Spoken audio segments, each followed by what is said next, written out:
हाँ नमस्कार दोस्तों, अपना चल रहा था दैनिक जीवन में रसायन। उसमें एक छोटी सी टॉपिक, हाँ एनसीईआरटी मॉड्यूल सामने है ना।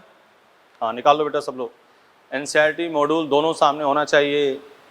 ठीक है, एक बात इसमें करनी है, सोप। क्या है? सोप। सोप मतलब साबुन। क्या बात करनी है? साबुन। ठीक है, देखो इधर, अब यहाँ पे हमारे हाथ में एनसीईआरटी है। साबुन बहुत पुराने अपमार्जक हैं, सफाई के लिए प्रयोग में आने वाले सब चीज़ें जानते हो आप। पहला इसमें आता है कि एक कोई रिएक्शन दे दी गई, कौन सी रिएक्शन है इसका नाम पूछा जाएगा। तो एस्टर की NaOH के साथ रिएक्शन करोगे, जैसे इसमें स्टीयरिक अम्ल है, वसा है, सोडियम हाइड्रोक्साइड एक एस्टर है, इसकी रिएक्शन करी गई है C17H35CONA प्लस ग्लिसरॉल। इस रिएक्शन को क्या कहते हैं? साबुनीकरण, सपोनिफिकेशन। क्या कहते हैं बेटा? साबुनीकरण। ठीक है, ये रिएक्शन साबुन के, इसके पहले देखो उधर जो लाइनें आई हुई हैं मोस्ट इंपॉर्टेंट, देखो उधर ऊपर से जो ये रिएक्शन लिखे ना, उसके 1 2 3 4 5, चौथी लाइन देखो, केवल सोडियम और पोटेशियम साबुन ही पानी में घुलनशील होते हैं और सफाई के लिए प्रयुक्त होते हैं। ठीक है, सामान्यतः सोडियम साबुनों की तुलना में पोटेशियम साबुन त्वचा के लिए कोमल होता है। पोटेशियम साबुन त्वचा के लिए, सोडियम साबुन की तुलना में पोटेशियम साबुन त्वचा के लिए कोमल होता है। छोटे बच्चे जिस पे नहाते हैं जिस साबुन से, उसमें किसकी मात्रा होती है? पोटेशियम की। ये क्वेश्चन आ चुका है। किसकी मात्रा होती है? पोटेशियम की मात्रा अधिक होती है। फिर देखो साबुन के प्रकार, प्रसाधन साबुन उत्तम प्रकार के वसा एवं तेल से बनाए जाते हैं, ये लाइनें पढ़ें, तथा क्षार के अधिक को निकालने का ध्यान रखा जाता है। इन्हें अधिक आकर्षक बनाने के लिए रंग और सुगंध डाले जाते हैं। पानी में तैरने वाले साबुन, देखो साबुन की एक लेयर है, इसकी प्रैक्टिकल हम लोगों ने देखा है, तुम भी थोड़ा सा समझ लो। साबुन की ये सीट होती है, ठीक है, और ये साबुन की एक लेयर बन गई, ऊपर आके ऐसे एक ये बना होता है। ये क्या होता है? ये इसको दबाता है, दबाता है तो इसमें गड्ढा हुआ और फिर निकला, तो आगे एक रोलर होता है जिससे इसको दबा दिया जाता है, तो उसमें एयर बबल्स आ गए। क्या आ गए? एयर बबल्स आ गए, जिससे ये तैरने लगेगा पानी में। ठीक है ना, तो ये बात लिखिए। अगला पारदर्शी साबुन, पियर्स, याद है ना। इसमें क्या होता है? साबुन को एथेनॉल में घोलकर और फिर विलायक के अधिक में वाष्पित करते हैं।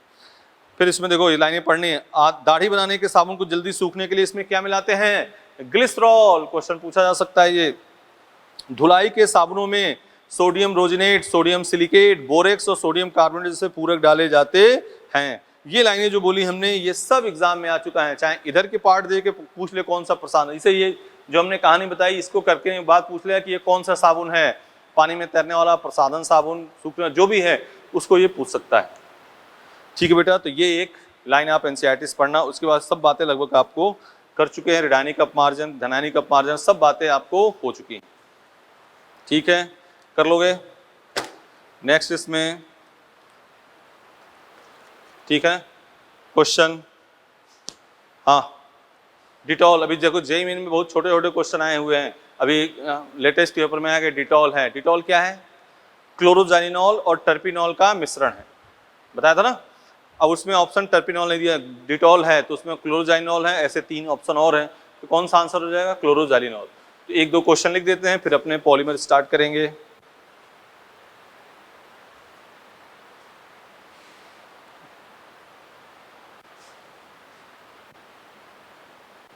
ठीक है, 4 5 इसमें प्रैक्टिस आप ही करनी है, लेकिन फिर भी हम कुछ क्वेश्चन लिख दे रहे हैं। लिखो, निम्न में कौन प्रति अम्ल है?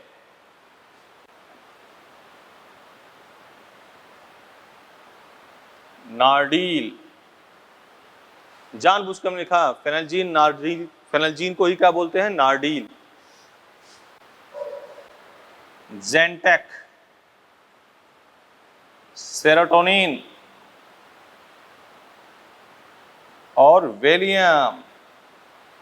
कौन सा प्रतिअम्ल है बेटा? ज़ेंटैक, जिसका नाम क्या है? रेनिटिडीन।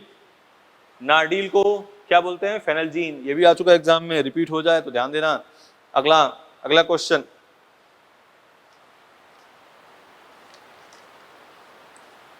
अगला लिखो। टर्पिनियोल में असंतृप्तता की कोटि लिखो। टर्पिनियोल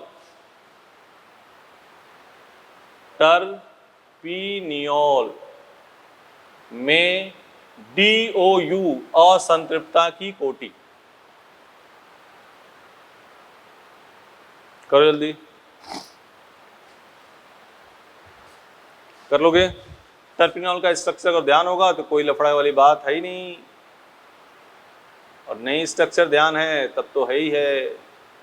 तो terpineol degree of unsaturation, double bond की संख्या प्लस वलय की संख्या पर 2 इंटू ट्रिपल बॉन्ड की संख्या, क्या आ गया? 2। ठीक है, नोट कर लो।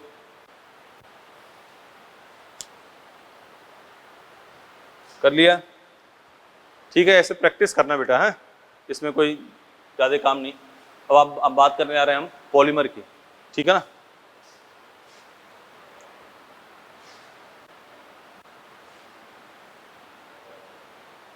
मिटा दें इसको, कर लोगे ना? ऐसे ट्रैंकुलाइजर याद कर लो, एंटीसेप्टिक जो भी है, डिसइंफेक्टेंट, सब अपना ध्यान रखो। ये चैप्टर थोड़ा याद करने वाले हैं, इसलिए इस पर थोड़ा सा ध्यान रखना है आपको खुद ही। मॉड्यूल सामने है सबके, ठीक है, उसी की बात होगी। पॉलीमर,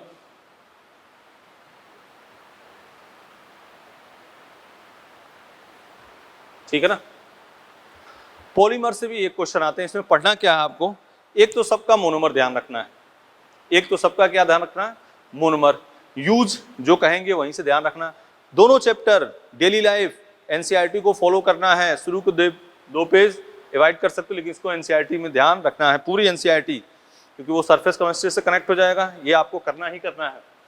पॉलीमर फुल एनसीईआरटी, कोई उल्टा सीधा काम नहीं, क्योंकि पॉलीमर एक बहुत इंजीनियरिंग में तो बहुत हाई लेवल तक पढ़ाया जाता है इसको।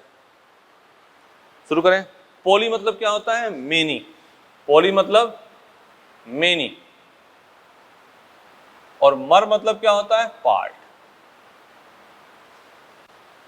मेनी पार्ट आपस में कंबाइंड होंगे, वही क्या बन जाएगा? पॉलीमर। जैसे NCH2 डबल बॉन्ड CH2, और ये इसका क्या कर रहे हैं? पॉलीमराइजेशन, बहुलकीकरण। पॉलीमर मतलब बहुलक, ठीक है। तो ये क्या बन गया?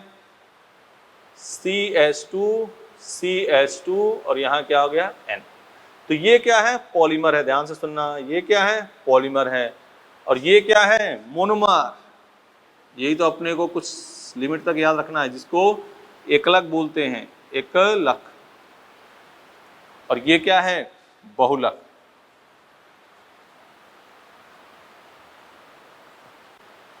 एकलक और बहुलक, ठीक है। चलो निकालो।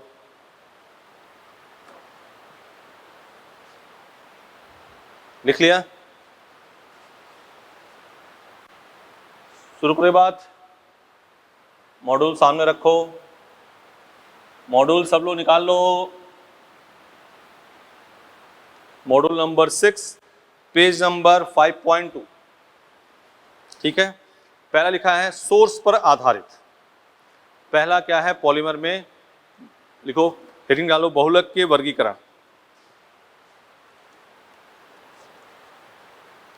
स्रोत पर आधारित, स्रोत पर आधारित, बेस्ड ऑन सोर्स। पहला इसमें क्या है? प्राकृतिक बहुलक।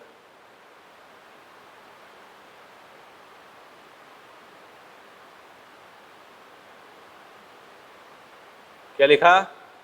प्राकृतिक बहुलक, ठीक है। सीधे देखो, मॉड्यूल है सामने, देखो। यह बहुलक पादप या जीव जंतु में पाए जाते हैं, से पाए जाते हैं। ठीक है ना। ऐसे बहुलक जो पेड़ पौधे या जीव जंतुओं से प्राप्त किए जाते हैं वो क्या हो गया, प्राकृतिक बहुलक।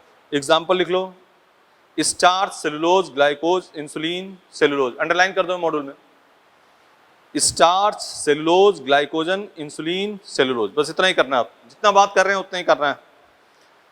प्राकृतिक बहुलक वे बहुलक जो पेड़ पौधे या जीव जंतुओं से प्राप्त होते हैं। ठीक है, क्या लिखा है example, starch, cellulose, glycogen, insulin, cellulose हो गया। अगला हेडिंग, अर्ध संश्लेषित बहुलक। अर्ध संश्लेषित बहुलक लिखो, सेमी सिंथेटिक पॉलीमर, इधर लिखा ना साइड में, सेकंड नंबर लिखो, वे प्राकृतिक बहुलक जिन्हें रासायनिक क्रियाओं द्वारा सुधार कर काम में लिया जाता है। वे प्राकृतिक बहुलक जिन्हें रासायनिक क्रियाओं द्वारा सुधार कर काम में लिया जाता है अर्ध संश्लेषित बहुलक होते हैं। वे बहुलक जिन्हें, ठीक है ना, रासायनिक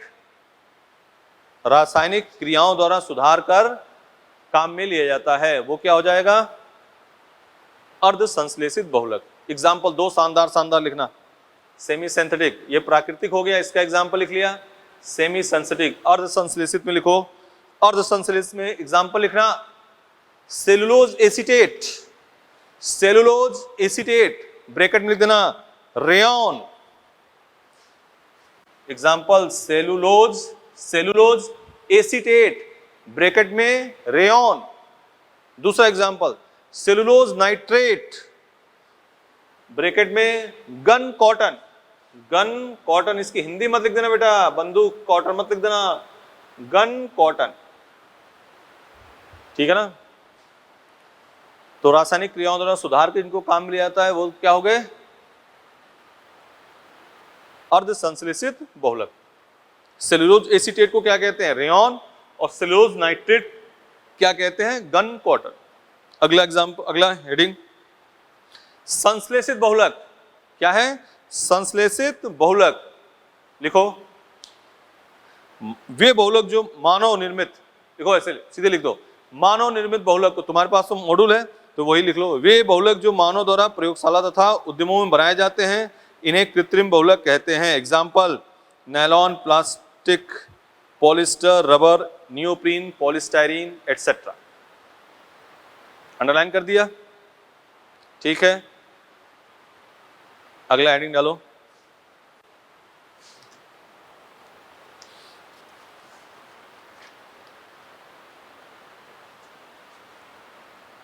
दूसरा क्या लिखा, पहले बेटा रुक जाओ, पहले क्या लिखा, सोर्स के आधार पर वर्गीकरण, प्राकृतिक, दूसरा अर्ध संश्लेषित, और तीसरा क्या लिखा, संश्लेषित बहुलक। ठीक है, प्राकृतिक जो पेड़ पौधे या जीव जंतुओं से, स्टार्च, सेलुलोज एग्जाम्पल हो गए। अर्ध संश्लेषित जो प्राकृतिक बहुलक है लेकिन उनको रासायनिक क्रियाओं द्वारा सुधार कर बनाया जाए वो क्या हो गया, अर्ध संश्लेषित बहुलक। और संश्लेषित बहुलक जिसको मानव निर्मित बहुलक को क्या कहते हैं, संश्लेषित बहुलक। ल्यूनास, पॉलीस्टाइरीन जो भी है एग्जाम्पल सब इसके लिए। ठीक है, अब हेडिंग डालो, दूसरा इसको लिख दे रहे हैं, पेज नंबर खोल लो 5.4, संश्लेषण के प्रकार के आधार पर, संश्लेषण के प्रकार के आधार पर।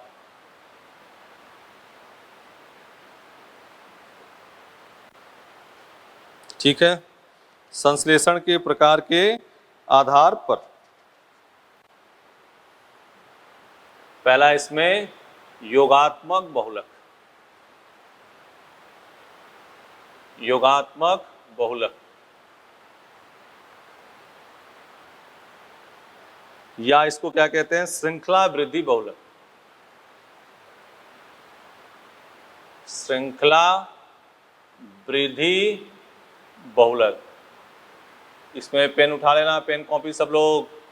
श्रृंखला वृद्धि बहुलक,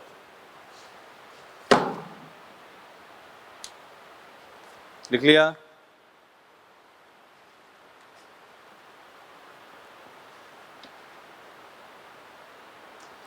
लिखो पहले इसमें एक लाइन लिखो सीधा, लिखो जब एकलक इकाइयां बिना किसी अणु के, लिखो जब एकलक इकाइयां बिना किसी अणु के विलोपन द्वारा परस्पर जुड़कर लंबी श्रृंखला बनाती हैं तो उससे बना उत्पाद योगज बहुलक कहलाता है। Underline page number 5.4। जब एकलक इकाइयां बिना किसी अणु के विलोपन द्वारा परस्पर जुड़कर लंबी श्रृंखला बनाती हैं तो उससे बना उत्पाद योगज बहुलक कहलाता है। ठीक है ना, हो गया। मतलब इसमें, और ये सामान्यतः किसमें होंगे, अनसैचुरेशन में। तो चलो इसके एग्जाम्पल लिखते हैं पहले। ठीक है, शुरू करते हैं। लिखो पहला पॉलीथीन, मिटा दें इसको। योगात्मक बहुलक के बारे में बात करने जा रहे हैं, इसके लिखो पहला एग्जाम्पल पॉलीथीन।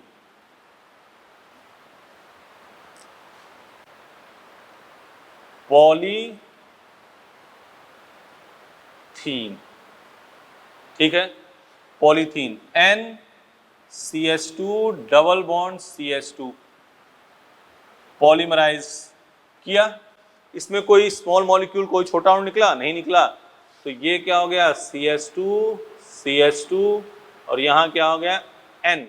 इसको कहते हैं पॉलीथीन। और मोनोमर क्या हो गया बेटा, इथीन। मोनोमर क्या हो गया, इथीन। दूसरा एग्जाम्पल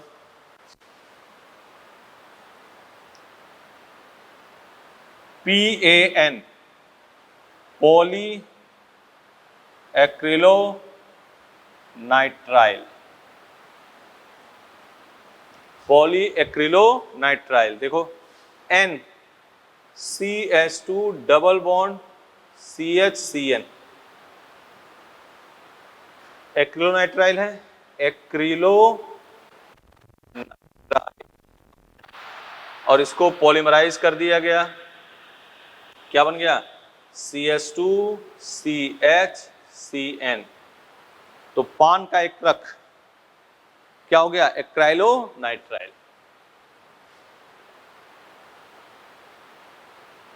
पॉलीस्टाइरीन, पॉलीस्टाइरीन, इसका एक लग क्या होगा, स्टाइरीन। देखते जाना, CH डबल बॉन्ड CH2N है और इसको पॉलीमराइज किया गया। क्या किया गया, पॉलीमराइज। क्या बन गया, CH2, यहां क्या हो गया, N। पॉलीस्टाइरीन का एक लग क्या होगा, स्टाइरीन। लिखो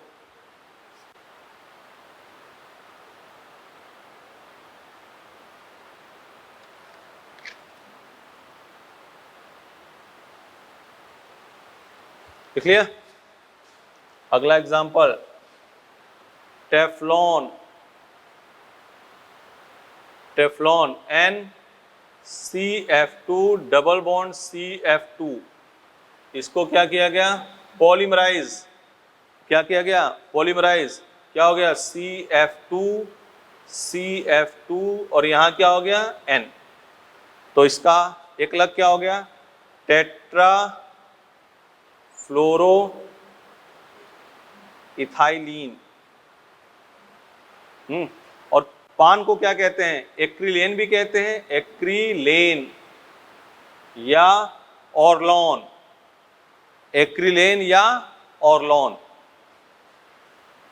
ये किसमें यूज होता है, टेफ्लॉन। ना चिपकने वाले बर्तन, ना चिपकने वाले बर्तन, नॉन स्टिक। लिखो पहले, हाँ सुन लो इधर।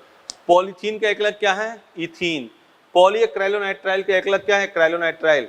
पॉलीएक्राइलोनाइट्राइल, हाँ। अब ऐसे क्वेश्चन देखो टफ कैसे हो गया, छोटी बात से कोई तुमसे पूछ ले ऑर्लॉन का एकलक क्या होगा, तो ऑर्लॉन का एकलक भी क्या होगा, एक्रिलोनाइट्राइल। ऐसे पूछ ले एक्रिलेन का एकलक क्या होगा, एक्रिलोनाइट्राइल।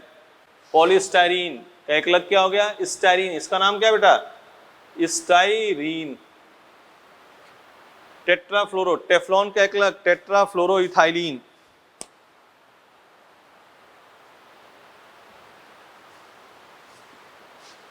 लिख लो, नोट करके लिखना।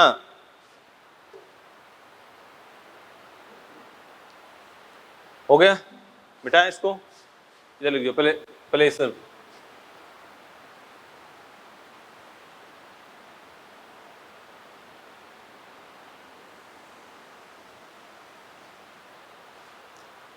नियोप्रीन, नियोप्रीन, नियोप्रीन का एकलक क्या होगा?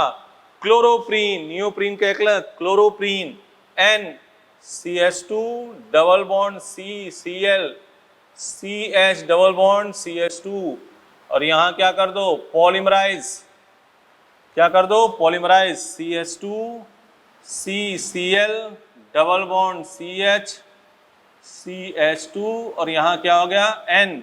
ये है नियोप्रीन, ये क्या है? नियोप्रीन, इसका नाम क्या है? क्लोरोप्रीन। नियोप्रीन का एकलक क्या हो गया? क्लोरोप्रीन।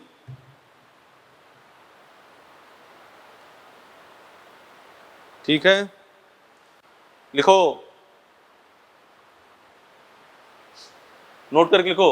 उपरोक्त सभी बहुलक समबहुलक के उदाहरण हैं जिसमें एक मोनोमर होता है। देख लो ना, एक मोनोमर, एक मोनोमर। लिखो, उपरोक्त सभी बहुलक समबहुलक के उदाहरण हैं। क्या है? समबहुलक के उदाहरण हैं। होमोपॉलीमर समबहुलक के उदाहरण हैं, लिख लिया? जिसमें एक ही मोनोमर होता है वो क्या होता है? समबहुलक के उदाहरण होते हैं। लिख लिया इतनी बात? अगला आ जाओ, बिठा दें इसको।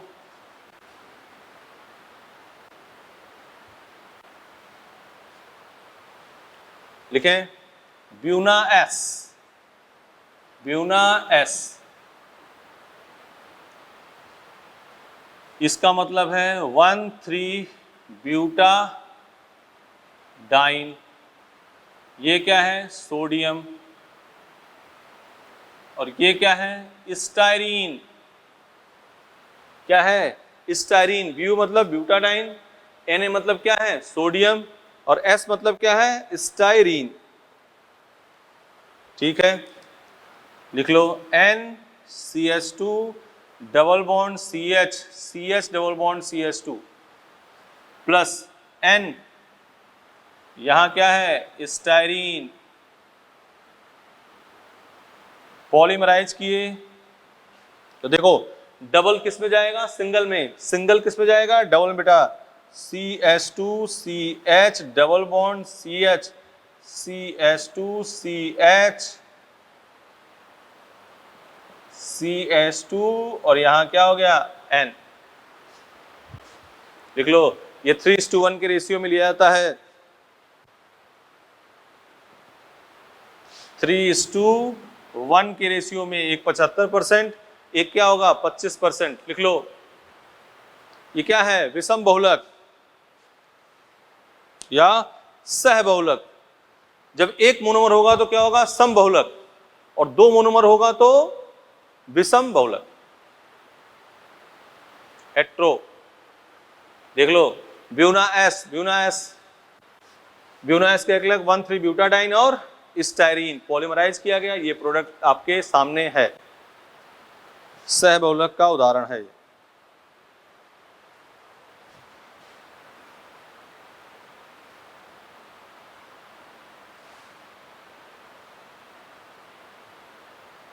हो गया? अगला लिखते हैं ब्यूना एन, ब्यूना एन। ब्यू मतलब क्या है? Butadiene, butadiene. Na मतलब क्या है? सोडियम, और ये क्या है? Acrylonitrile. क्या है? Acrylonitrile. देख लो, NCH2 double bond CH, CH double bond CH2, 1,3 butadiene. यहाँ N, यहाँ क्या हो गया? CH, sorry, CH2 double bond CHCN, CH2 double bond CHCN। Polymerise, क्या बना? पॉलीमराइज। तो CH2, देख रहे हो ना, डबल बॉन्ड किस में जाएगा? Single. Double bond CH, CH2 CH2 CH, और यहां क्या हो गया CN, यहां क्या हो गया N। तो ब्यूना N का एकलक क्या हो गया 1,3 ब्यूटाडाइन एंड एक्रेलोनाइट्राइल। लिखो जल्दी।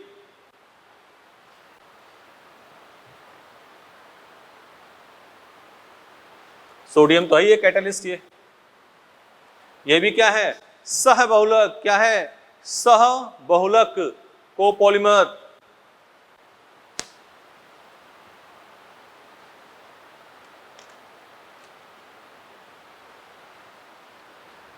ठीक है बेटा है ब्यूना एस। अब लिखो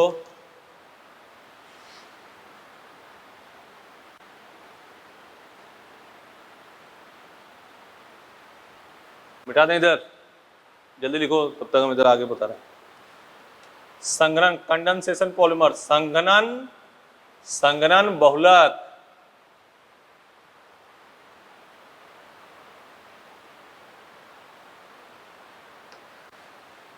संघनन बहुलक कंडेंसेशन पॉलीमर, संघनन बहुलक। पहले इधर लिख लेना, पहले इसको लिख लो आराम से।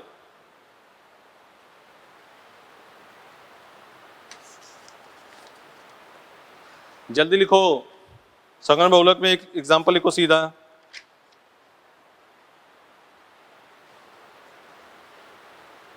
ब्रैकेट में लिख लो पदसः,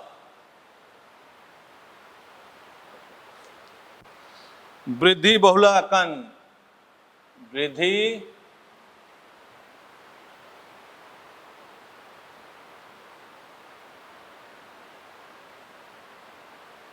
बहुलकन। लिखो जब दो भिन्न एकलक अणुओं में एक से अधिक क्रियात्मक समूह उपस्थित हो, जब दो भिन्न एकलक अणुओं में एक से अधिक, अंडरलाइन कर लो तुम, एक से अधिक, पेज नंबर 5.7, एक से अधिक क्रियात्मक समूह उपस्थित हो तो वे संघनन अपक्रियाओं द्वारा बहुलक का निर्माण करते हैं। यह प्रक्रिया संघनन बहुलकीकरण कहलाती है। क्या कह रहे हैं हम इसमें छोटा अणु H2O, ROH, HCl ये सब आदि निकलते हैं। योगात्मक बहुलक में ये सब नहीं निकलेगा, स्मॉल मॉलिक्यूल नहीं निकलते थे, इसमें क्या होगा निकलेगा। ठीक है करें बात। तो लिख लो एक लाइन संघनन बहुलक में इसमें छोटा मॉलिक्यूल H2O, ROH, HCl आदि निष्कासित होते हैं, निकलते हैं। इसमें छोटा मॉलिक्यूल H2O, ROH, HCl आदि निकलते हैं। लिख लिया बात। तो चलो अब इसके एग्जाम्पल लिखते हैं। देखो पहला एग्जाम्पल इंपॉर्टेंट, नायलॉन 6,6। लिखो नायलॉन 6,6 का एकलक हेक्सामेथिलीन डाइएमीन और एडिपिक अम्ल होता है। नायलॉन 6,6 का एकलक हेक्सामेथिलीन डाइएमीन और एडिपिक अम्ल होता है। नायलॉन 6,6 का एकलक हेक्सामेथिलीन डाइएमीन और एडिपिक अम्ल होता है। चलो NH2 CH2 6 NH2 ठीक है। ये क्या हो गया hexamethylene diamine plus adipic acid OMS Ga, दो COH के बीच में 4 कार्बन COOH CH2 4 COOH।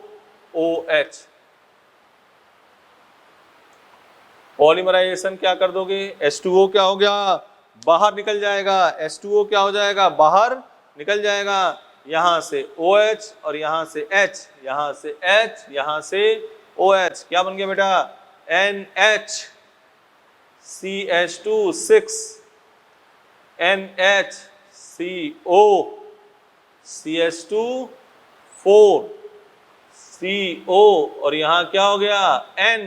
देखो इसमें कितने कार्बन है 6, इसमें कितने कार्बन है 6, यही तो क्या हो गया नायलॉन 6,6। ये भी क्या है कोपॉलीमर।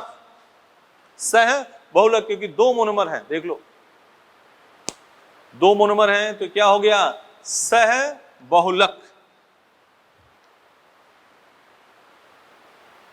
नायलॉन 6,6 का एकलक हेक्सामेथिलीन डायमीन और एडिपिक एसिड। चलो आगे मिटा दें।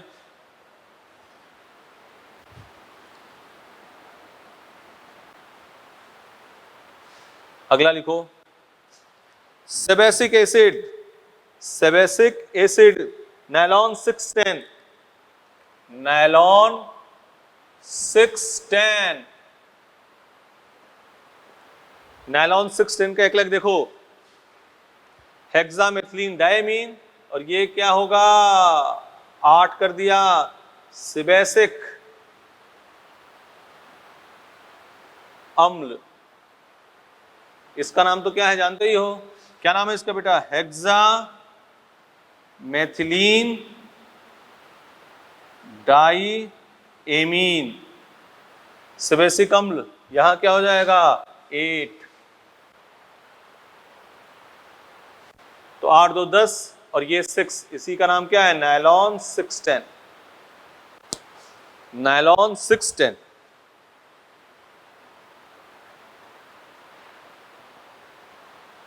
देख लो आराम से बेटा कूल होके, नायलॉन 610 का एकलक क्या होगा, hexamethylene diamine and sebacic acid.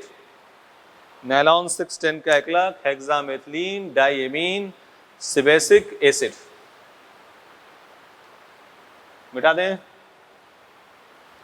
मिटा दें बेटा, hexamethylene diamine and sebacic acid, CH2 8 COH यहां से H2 निकल गया, पॉलीएमाइड लिंकेज आ गया इसमें।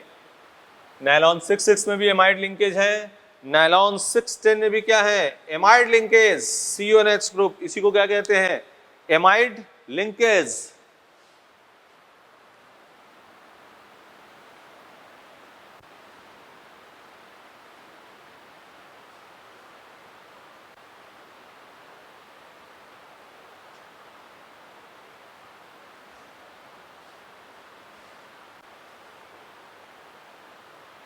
ठीक है, ठीक है डियर। अगली बात, नायलॉन 6, नायलॉन 6, नायलॉन 6 का एकलक क्या होगा, कैप्रोलैक्टम। लिखो नायलॉन 6 का एकलक, इसका जो मोनोमर होगा, मोनोमर कैप्रोलैक्टम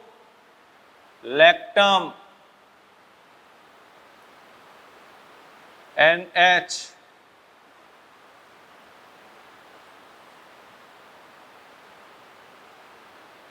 एक और बड़े शानदार क्वेश्चन इसमें पूछा कि किस पॉलीमर में जल अपघटन सन्निहित है, तो यही पॉलीमर है जिसमें जल अपघटन सन्निहित, मतलब पहले इसका क्या करोगे, हाइड्रोलिसिस करोगे बेटा, हाइड्रोलिसिस करोगे। ये क्या है स्ट्रक्चर, कैप्रोलैक्टम, कैप्रोलैक्टम,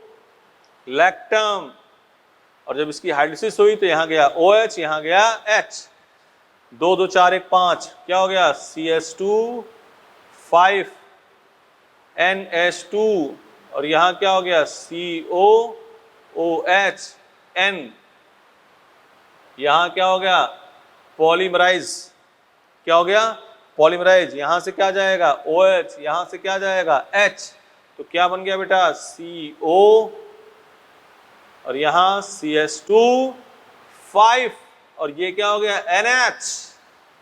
इसी को क्या कहते हैं, नायलॉन 6, इसी को क्या कहते हैं, नायलॉन 6। एक बेकमान रीअरेंजमेंट बताया था, उसी में जाके कैप्रोलैक्टम बना था, याद करो तो, याद आ रहा ना, 6 की रिंग थी। लिख लो पहले कैप्रोलैक्टम, इसमें भी क्या एमाइड लिंकेज वाले, नायलॉन 6,6 हो गया, नायलॉन 6 हो गया, नायलॉन 610 हो गया। अगला लिखो,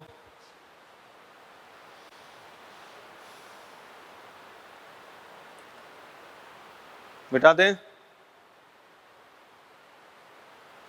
मिटा दें इसको, लिख रहे हो जल्दी, ये तो साहब पेन उठाना है भाई साहब, यहाँ पेन उठाना है, जो हम कहें अंडरलाइन करने को वही अंडरलाइन करना है। ये सब पॉलीमर, वैसे सभी पॉलीमर एक साथ लिखेंगे हम अभी। हाँ, यहाँ एक लाइन लिख लो, नायलॉन 6 को, नायलॉन 6 था ना, उसके ब्रैकेट में लिख दो परलॉन। क्या लिख दोगे? परलॉन। कोई ऐसे क्वेश्चन दे दे तो क्वेश्चन टफ हो जाएगा, तुम्हें आता होगा लेकिन तुम उसके नाम से वंचित रह गए। तो नायलॉन 6 का नाम क्या होता है डियर? परलॉन।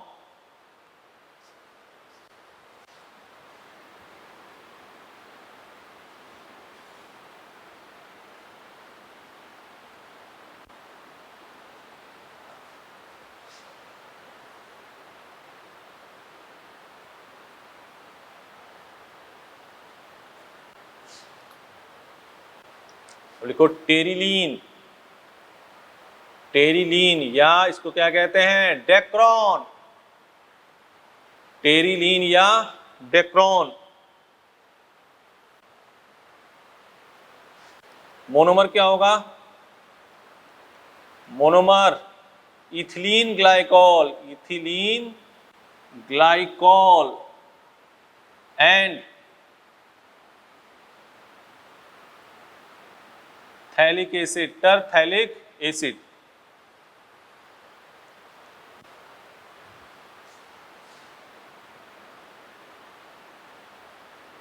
इथिलीन ग्लाइकॉल और टरथैलिक एसिड करते हैं काम।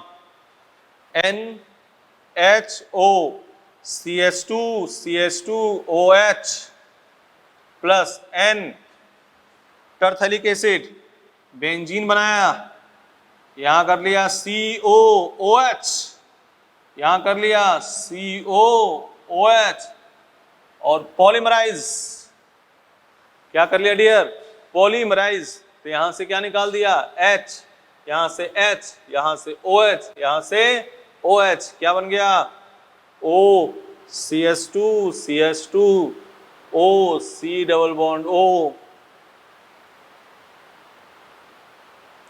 और यहां क्या हो गया? ये कौन सा लिंकेज है डियर? एस्टर। कौन सा लिंकेज है? एस्टर। एमाइड CONH है तो एमाइड लिंकेज, CO है तो एस्टर लिंकेज। ये भी समबहुलक है कि सहबहुलक? सहबहुलक, कोपॉलीमर। लिखो जल्दी।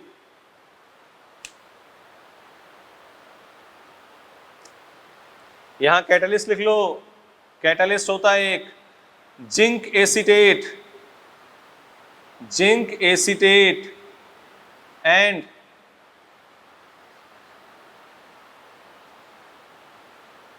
जिंक एसीटेट, अरे जिंक एसीटेट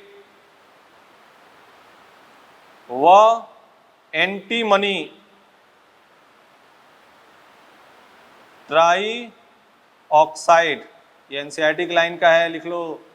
इसमें कैटलिस्ट होता है zinc acetate, antimony try oxide.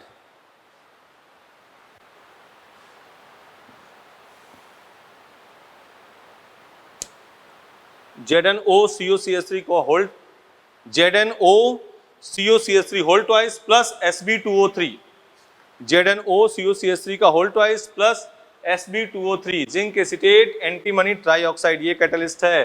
पूछ सकता है बेटा कि टेरिलीन या डेक्रॉन, दोनों सेम ही नाम है। टेरिलीन और डेक्रॉन में क्या हो, कैटलिस्ट क्या यूज करते हैं? तो जिंक एसीटेट व एंटीमनी ट्राई ऑक्साइड। नोट करो जल्दी, ठीक है। अगला ग्लिप्टल, इसको नोट करो जल्दी। अगला क्या है? ग्लिप्टल।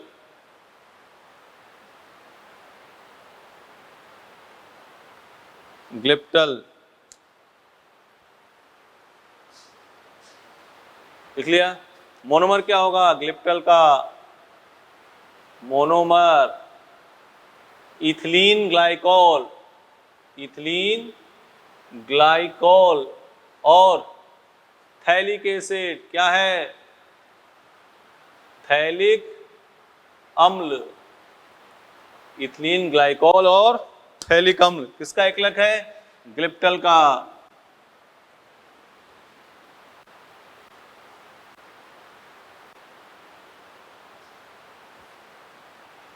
इथिलीन ग्लाइकॉल और क्या है, थैलिक अम्ल। देखो NHOCH2CH2OH, ये क्या है, इथिलीन ग्लाइकॉल। थैलिक अम्ल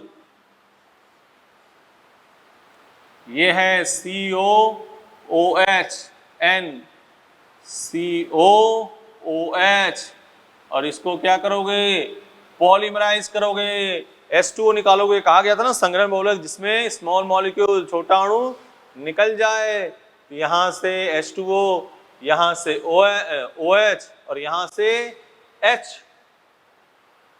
ठीक है ना। क्या बन गया, OCH2CH2O, C double bond O, ठीक है। यहां क्या हो गया, C डबल बॉन्ड O, और यहां क्या हो गया, N, इसी का नाम क्या है, ग्लिप्टल, ठीक है ना। तो योगात्मक बहुलक में कोई स्मॉल मॉलिक्यूल नहीं निकलता है, संग्रहण बहुलक में स्मॉल मॉलिक्यूल निकलता है, ठीक है। अब योगात्मक बहुलक में एक मैकेनिज्म आती है छोटी सी, मिटा दें इसको, देखो इधर, हाँ रुको। धनानिक बहुलकीकरण के लिए जो प्रारंभक यूज करते हैं वो H+ एसिड कैटालिस्ट यूज करेंगे, H+ H2SO4 AlCl3। ऋणायनिक के लिए यूज करेंगे बेस, सोडियम है NnH2, K, सोडियम, पोटेशियम, या NnH2 या KnH2। ध्यान से सुन लो। धनानिक बहुलकीकरण के लिए पॉलीमर क्या यूज करेंगे, कैटलिस्ट क्या है, प्रारंभक क्या यूज करेंगे, एसिड कैटलिस्ट, H+ हो, कंसंट्रेट H2SO4 हो, AlCl3 हो, इस टाइप की सिचुएशन यूज करेंगे। ऋणायनिक बहुलकीकरण के लिए प्रारंभक क्या यूज करेंगे, बेस, सोडियम या पोटेशियम या NnH2 या KnH2, और मुक्त मूलक के लिए क्या यूज करेंगे, परऑक्साइड। 3 ध्यान रखना। धनानिक बहुलकीकरण के लिए प्रारंभक कैटालिस्ट, एसिड कैटालिस्ट, H+ हो या AlCl3 हो या H2SO4। ऋणायनिक बहुलकीकरण के लिए पॉलीमराइजेशन के लिए क्या यूज करेंगे, बेस, सोडियम, पोटेशियम या NnH2 या KnH2। एक बार आया क्वेश्चन है जेईई में जीएट। मुक्त मूलक के लिए क्या यूज करोगे, परऑक्साइड, ठीक है। चलो अब बात यहां लिखो, फिर पेज खोलना, पेज खोलो जल्दी। संरचना पर आधारित बहुलकीकरण 5.2, उसके बाद से हम क्वेश्चन लिखेंगे और उसी के आपको पॉलीमराइजेशन बनाना होगा। संरचना पर आधारित बहुलकीकरण देख लो, पेज नंबर 5.2, पेज नंबर 5.2। पहला रैखिक बहुलक है, दूसरा साकित बहुलक है, तीसरा त्रियक बंधित बहुलक या जाल क्रम बहुलक। रेखिक बहुलक थोड़ा सा हल्का सा बताते हुए बात करते हैं। रेखिक बहुलक में क्या हो जाएगा, सीधे लीनियर पॉलीमराइजेशन, ये है, देख रहे हो ना, लिखा हुआ है। इसमें मोनोमर इकाइयां आपस में जुड़कर एक बड़ी श्रृंखला, बड़ी सीधी श्रृंखला का निर्माण करती हैं। कई सीधी श्रृंखलाएं एक के ऊपर एक निकटतम व्यवस्थित होकर एक संतुलित संरचना बनाते हैं। इन अतः रेखीय बहुलक के गलनांक उच्च होता है, उच्च प्रबल, उच्च घनत्व, उच्च त्वरण सामर्थ्य होते हैं। एग्जाम्पल अंडरलाइन कर दो, हाई डेंसिटी पॉलीथीन, उच्च घनत्व पॉलीथीन, अंडरलाइन कर दो ये बात। रेखीय बहुलक के उच्च गलनांक, उच्च प्रबल बंध, उच्च घनत्व तथा उच्च त्वरण सामर्थ्य होते हैं, अंडरलाइन कर दो। और example high density polythene, nylon, polyester. High density polythene तो अंडरलाइन कर ही दो। साकित बहुलक, बहुलक में एकलक जुड़कर एक, साकित बहुलक मतलब इस टाइप की सिचुएशन आ जाए, ठीक है ना। इन बहुलक में एकलक इकाइयां जुड़कर केवल रेखीय श्रृंखला ही बनाती हैं, बल्कि इनमें भिन्न भिन्न लंबाई की शाखाएं भी होती हैं, जिससे ये श्रृंखलाएं परस्पर सुसंकलित नहीं होती हैं।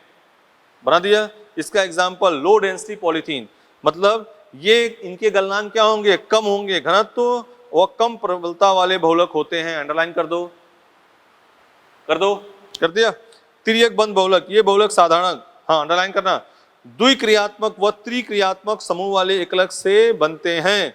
वह विभिन्न रेखीय बहुलक श्रृंखलाओं के बीच प्रबल सहसंयोजक बंध के होते हैं। 5.2 पेज पे लिखा है भाई, संरचना पर आधारित बहुलक, देख रहे हो ना, रेखीय, साखित और त्रियक बंध, अंडरलाइन कर लेना उस पे।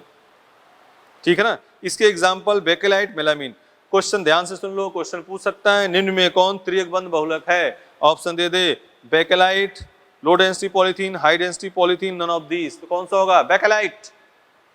बोलो, ऐसे पढ़ना है आपको। रेखीय में गलनांक, क्वथनांक, घनत्व उच्च होंगे, साकित में कम होंगे, और इसमें त्रियक बंध द्वारा बहुलक कठोर, दृढ़ व भंगुर होते हैं। ये अंडरलाइन कर दिया। चलो अब इस पे हम जो अभी तक बताया गया उसके क्वेश्चन, ये 3 हो गए अपने। देखो इधर, स्रोत के आधार पर वर्गीकरण हो गया, संरचना के आधार पर वर्गीकरण हो गया, और संश्लेषण के आधार पर वर्गीकरण हो गया। 3 हो गए। अब तीनों पे वही, कौन से पूछ ले किसमें घनत्व उच्च है, तो रेखीय बहुलक का घनत्व उच्च होता है, फिर साकित का होता है। त्रियक बंधित क्या होते हैं? दृढ़ व भंगुर। अंडरलाइन करके इसको पढ़ लेना, 12th में भी जैसे पढ़ा ना उतना ही चाहिए, अपने ज्यादा नहीं चाहिए। अब कुछ बात करते हैं क्या किया है।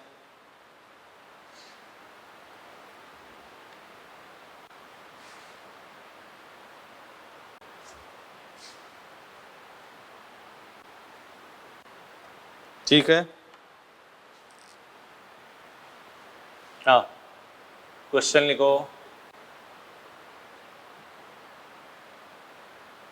निम्न के मोनोमर लिखिए। निम्न के मोनोमर मतलब एकलक लिखिए। अभी जो बात करें हैं उसी पे थोड़ा सा आपको काम करना है। ठीक है, इधर देखो, पहला option nylon 6,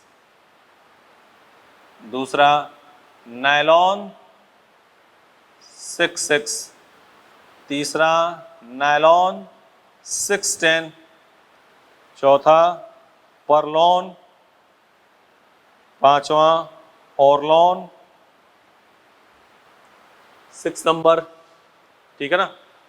glyptal, terylene, Dacron, terylene, Dacron. अगला, ठीक है ना, पान।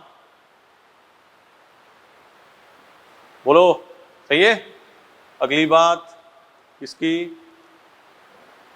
पॉलीस्टाइरीन, टेफ्लॉन,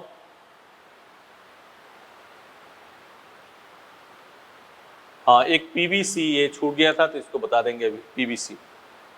पीवीसी पॉलीवाइनिल क्लोराइड, ये छूट गया था अभी, योगात्मक बहुलक में यही लिख लें। पहले क्वेश्चन लिख लो पहले, पॉलीवाइनिल क्लोराइड। पहले तो हम ये लिख देते हैं, इसका एकलक क्या होगा? CH2 double bond CHCl, N है, पॉलीमराइज करोगे क्या हो जाएगा? CH2 CHCl, और यहाँ क्या हो गया? N। इसी का नाम क्या है? पॉलीवाइनिल क्लोराइड। ये तो हम कर ही दे रहे हैं क्योंकि ये बताया नहीं हमने।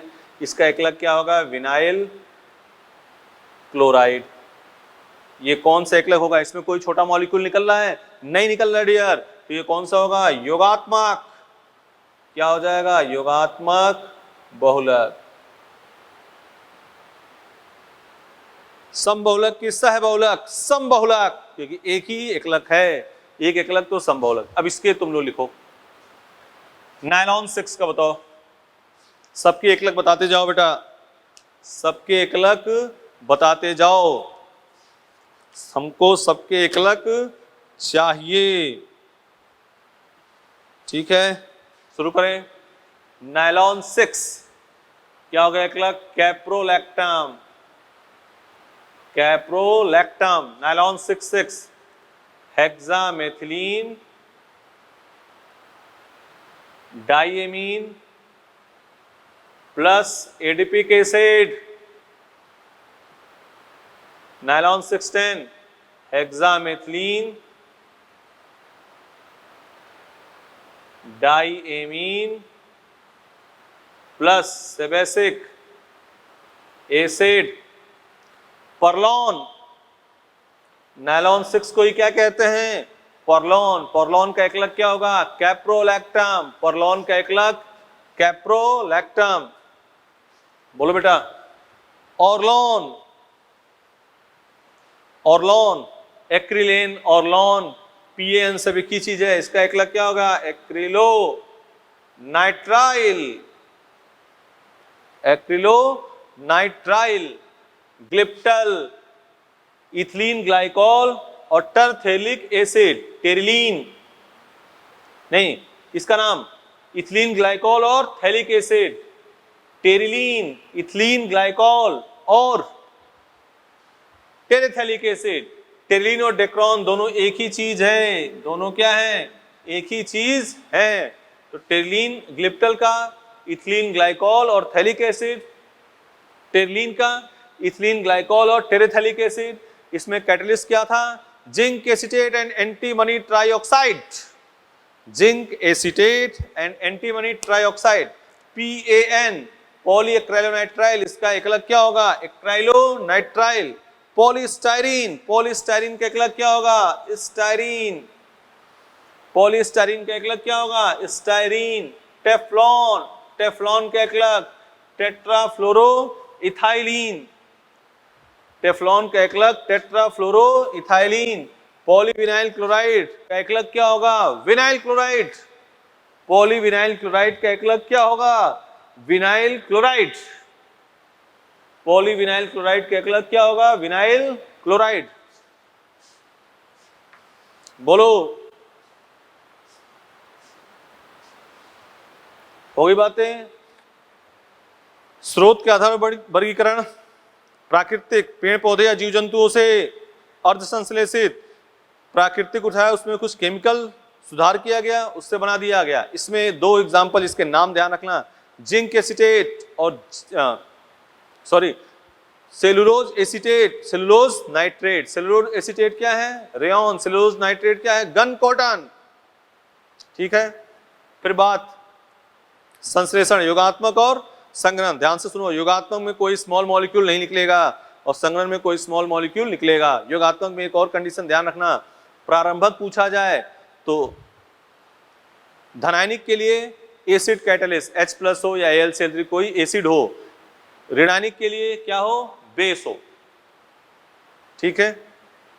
फिर बात किसकी करी गई, बात किसकी करी गई, मुक्त मूलक के लिए क्या हो, पर ऑक्साइड हो, ठीक है।